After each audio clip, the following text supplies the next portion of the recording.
All right, Max, we are day 26 since your injury. It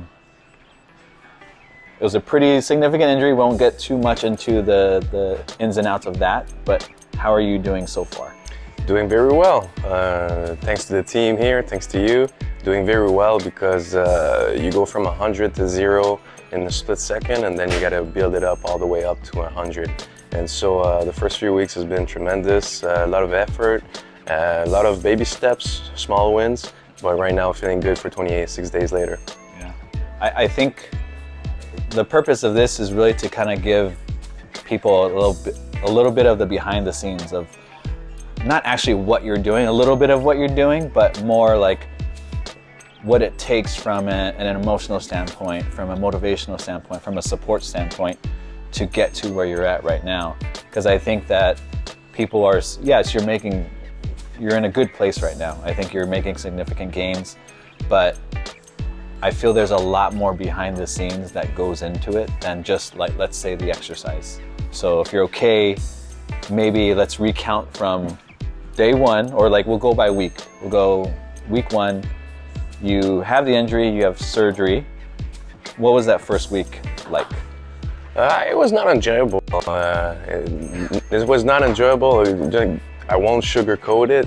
Having surgery was a significant injury, and so having this surgery the next day, it was a tough week because you win the cup. It's fantastic. It's amazing. Good feeling with your teammates, your club. In the meantime, you go back home, you're on their couch, and you're stuck there in pain because it took 3-4 days just to settle down a little bit and to get used to your body recovering from this surgery, because it was obviously significant. But there's a reality that hits you of we're all human beings, and it can happen to anybody. We're breathing the same oxygen at the end of the day. And from going onto the field to on my couch, I cannot really move. Thank God my wife is there, and I've said it multiple times. If my wife is not there, I don't know. I would have probably died alone on my couch. But she's been amazing, because you need help, you need support. And thank God I have a team around me that is able to make it work. Yeah, I remember the first day from the hospital to the training center. We were talking, we were doing like initial measurements and that kind of stuff, and you were like, yeah, I'm gonna stop taking my meds, and the pain's gonna be fine, and I was like, all right, we'll see, you know. And definitely you had a significant injury to your hand before, so you have experience with that, but it's a rude awakening, really, initially. Yeah, it is. It's a reality that you need to accept, and the fact that I was able to go the next day at the training facility, see everyone, it was great. But my mind thought I was in a better place than my body was at this moment in time, and so even the next few days, I remember you came to the house and to start working on the little basics and to attack this situation as soon as possible, because it is the best way to do it.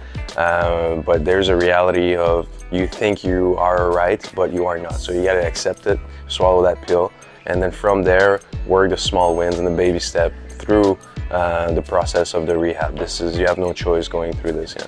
Right. I think when anything initially happens, you have a big surgery or a big injury, and obviously everyone knows you as the LAFC goalkeeper, and then you want to get back on the pitch. Like you said, reality sits in, where first and foremost, my job is to make sure you can function as a human being, as a father, as a husband at home. So when I got to your house for the first time, what were some of the main struggles you had at home? Obviously, you're on the couch.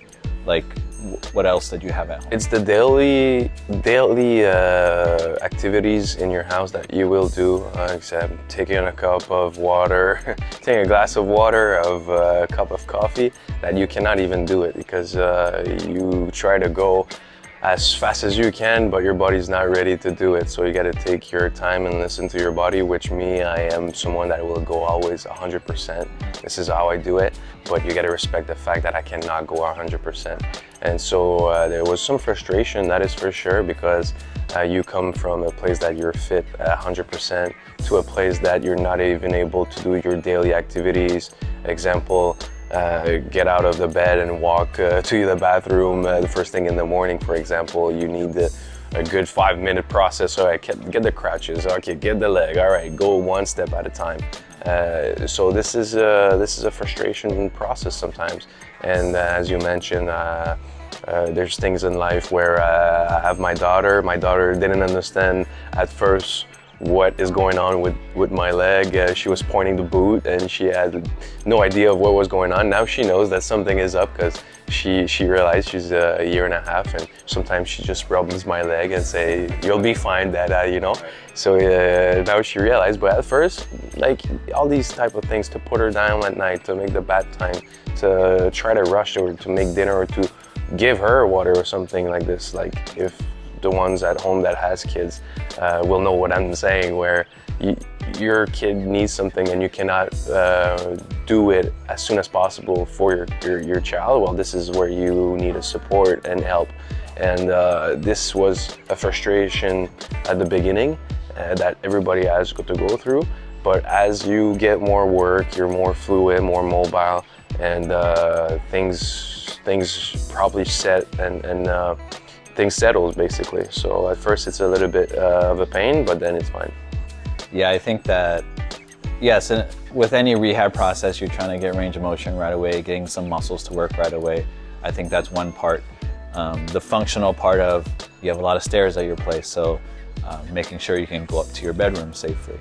And I think the main thing for me sometimes is that we do things simple, but we do them well, and we do them often. And then you're like the model athlete where, like, Jay, what do I do? I'm gonna do this every few hours, what am I doing? We made a schedule. And I think those are the things that people don't see. That continuity, that discipline to keep doing those things even though it's not fun to do. Obviously on social media, I think that first week, we brought the cup to your house. USC game, Rams, Clippers, all that kind of stuff. And that's what on social media, what people see. But me, I'm texting you in the background. Are you elevating it? Are you using your game rating when you get home? And it's that diligence which has gotten you farther. So that's week 1. Week 2, you actually start coming here to my facility. What was that second week like, actually getting out of your house and coming here? Yeah, it was a big win personally, because when we are on a daily basis, us as athletes, you go into the training facility and this is work, you know, you get out of your house and you clock in and you do your work that you need to do, and then you go back home. But for me, it was a big win because you have a feeling of being a part of something that you are doing something good for your leg, and obviously meeting the team here and getting now familiarized with everybody does feel great. But at first it was really a small wins of saying, oh, okay, look, I'm able to get out of my house and start the process of rehab. And obviously day by day, we did the exercises. And as you mentioned, we did exercises. We can film and clip some stuff. And this is for an hour and a half of the day, to be honest. And this is the peak of the day. After that, it goes back to the downtown and the icing and then the compression and then the exercises. And this is the attitude and the seriousness that you have to approach it in order to gain progress the next day. Yeah, I think it's important to understand that professional athletes are human. They're not. You're superhuman to a certain extent, but at the same time, you are human. Whether it's you or someone off the street, you have the same emotions, the same ups and downs. And then I think that the first like you said, going back to, if the injury happened in season, we have all the guys around us, and it doesn't really skip a beat. That's your flow. So to go from like, okay, we're celebrating, but it's like you celebrate so hard and then you come to a reality. And the reality is you injured your leg, and now it's like, oh, it's really hard just to get this range of motion or whatnot. And I think that you did a really, really good job of like keeping your head on straight. And even with the injury and Canada's in the World Cup and stuff. So we've talked about that, like every day is a little different depending on what we're seeing on TV. But I think it was important for you to get out of the house, to go somewhere, to have a goal, to have a team around you that is all rooting for you to move in the right direction. Yeah, especially the second week after the surgery, it was a roller coaster of emotions, because the first week the body is still in pain and shocked, and the mind is celebrating the ups of the moment. But there's a reality of accepting the fact that I didn't go to the World Cup that is now playing. But the roller coaster was after every injury, athletes or no athletes, they can be an emotional setback after this, because you realize what shape we were in before and after, and so there's an emotional connection to that, and you gotta swallow the pill, accept it, and then go from there. But the number one thing is to accept it. So it's really important to create that separation and to get that proper time to be in a good place mentally, and then your body will go and follow. How about some of the physical wins? I know the first week, one of the first things I had you do was get up to sit to stand with holding the TRX. Like, how did that feel to actually get on your feet again and feel semi-strong, I would say? Yeah, semi-strong. If the wind was blowing, I don't know if I would be strong, but it felt good just to be the 2 feet planted on the ground, back up, and just standing again, because it seems reckless, but 10 days without standing, you almost forget the feeling of it. And so it felt great, and obviously day by day we went to small adaptation, and we did some adjustments, and now I'm able to basically walk when I'm super warm. There's no limping or whatever, it's pretty clean. But obviously there's a lot of work behind that, so there's discipline and work behind that. Yeah. So that was week 2. Week 3, I think for me the biggest win for you was putting on a shoe. You know, well, week 2 was trying to get this stocking on you. That took 30 minutes the first time, but whatever. But week 3, you can actually put a shoe on. You have a boot, but when we're working here, we can work on because you're monitored or whatnot. How did it feel to wear a shoe for the first time?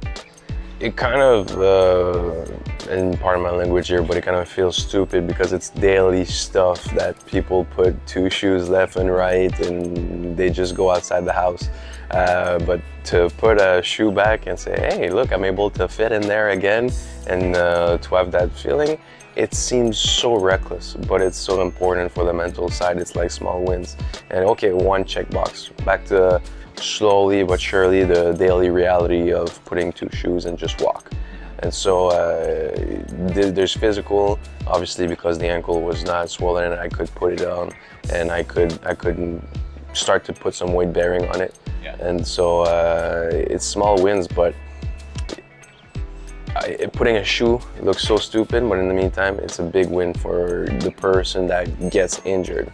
So it's important to highline or underline these little moments, because it's part of the process, even though it could seem reckless. Yeah, I think for me personally, I've been with you for a year now, and with the club for 5 years or whatnot, and I think it's important not to get sucked into, for me personally, working with anyone, is not to get sucked into fan mode, right? It's at the end of the day, you're a person, you're a body, and then how do I get this guy to progress as safe and as fast as possible? And knowing that if we're working from getting technical, if we're going from a periodization standpoint, if I'm working with you for 5 to 6 days in a row, I can't do the same thing every day. So that's from a physical standpoint. Even from a mental standpoint, when you train at the club, it's not high intensity every day. That would just kill your body and kill your spirit, to sense. So I think knowing you and knowing where you want to go, and you're like, I just want to walk, I just want to do these things. I was like, okay, we worked ourselves towards getting you in a shoe. We tried to advance you as much as possible, as safe as possible, to kind of get you there. But for me, I think that connection to, I know you as a person. So yeah, the athletic stuff is secondary to me. It's making sure that you feel yourself again. And then I think for me, when you first started to, like those small moments, those wins, you're like, look at me, I'm standing. I was like, that's what drives me. And then obviously when you get on the field, sooner than later, that's like icing on the cake. But I think for me as a rehab professional or whatnot, I love those small wins, and it's paying attention to that detail and keeping that close communication with you. It's like, hey, how do you feel? Is this too much? Is it too little? Okay, let's push. That's the beauty of working with like someone like you. So, well, thank you for those kind words. But in the meantime, I can say the same of your professionalism going into every day, saying, all right, this is the game plan. This is how we're gonna get the situation going, and we just do it. And then if I'm a little bit on top of my game on a certain day, all right, let's push the limits. But pain-free and get out of your comfort zone. Like, discomfort is fine, but pain-free is the safe word and the key word. So thanks for that. But in the meantime, I think it's two person going in the same goal, common goal, you know. So when there's two minds or multiple minds into something, you can do it. Yeah. And you went around on the bike last week. Yeah. You had the recumbent bike, and you had the assault bike. Yeah. So. What was that feeling? I know when you first. Big boy. Yeah, when you first went around on it, how did you? I remember the moment, but how did you feel? I would, you know, speaking of, there's always a part of rehab concerning the person itself, and I'm trying to always push further. And I remember the first few circles, it was not even circles, it was just rotations, because I couldn't get the mobility of my knee. Yeah, I was cheating, I was trying to go up, almost standing. You know? Yeah. So at first it was, all right, get the mobility. Yes, I had tension in the knee. And then I was like, all right, maybe I can do it. After five minutes, I had a full spin. And then it was just like the satisfaction of, all right, now I know my body and my mind know I can do it. The next day I went for 16 minutes. Yeah. So this is the small wins of the daily process. And after that, we went onto the big boy, onto the big bike. And I felt great again, just because the motion was there and my brain and my body knew I could do it. And that was once again a part of the process that we can celebrate, because at first, without trying it, without pushing it, I would say, I don't know if I can do it, but you can. Yeah, I think that's the fine line of, can we get you to do something that you feel you can't? And it's with rehab, it's with sports, it's with anything. And I think it starts with, like, you trust me. You're like, okay, Jay's not gonna mess me up here. Hopefully not. But it's building that trust and belief that, okay, we have you in our best interests, and we're trying to push the limit in a safe way. We'll go to this week 4, balance. Your legs on fire because it's been working. Like, how? Yeah. Muscles, I was sleeping for 4 weeks. Yes. Yeah. What was we did balancing and we did split squats. Split squats and balancing. Yeah, and then we're loading up your RDLs. Slowly. Yeah. Like, how's this week been? This has been the best week so far. I think the most satisfying part is there's small steps in the first 3 weeks, but week 4 was pretty much the one that I say, hey, look, I can work out again. And there's movements that I do now that I'm doing in full season, so it is something encouraging. Obviously, the leg is not 1,000%, it is nowhere near it, and there's a long road ahead. But at this very moment, I'm able to do movements that I'm doing in the full season, which is really encouraging. And it's the week that I feel the most normal on my day-to-day as well. So it does feel great, and I can push myself into the weight room and into the clinic and saying, all right, I can do this, and I know what I can aim for. So the balance part was amazing. And what I love about the grind of getting back as well, which is, I think, kind of a side of me that maybe is not normal, but I know, like, I want to push myself, and I know the next day I'll be sore like crazy, but I did it, and it's soft tissue, it's fine, it's gonna adjust. As long as it's pain-free, and then the injury itself is fine, no problem. So today I'm super sore, but yesterday we did it, yeah. Yeah, I think that's the skill and the goal of any of our doctors here, whether it was me or any of like the physios or chiros here, is that how can we get your body, how can we get the potential out of your body at this point?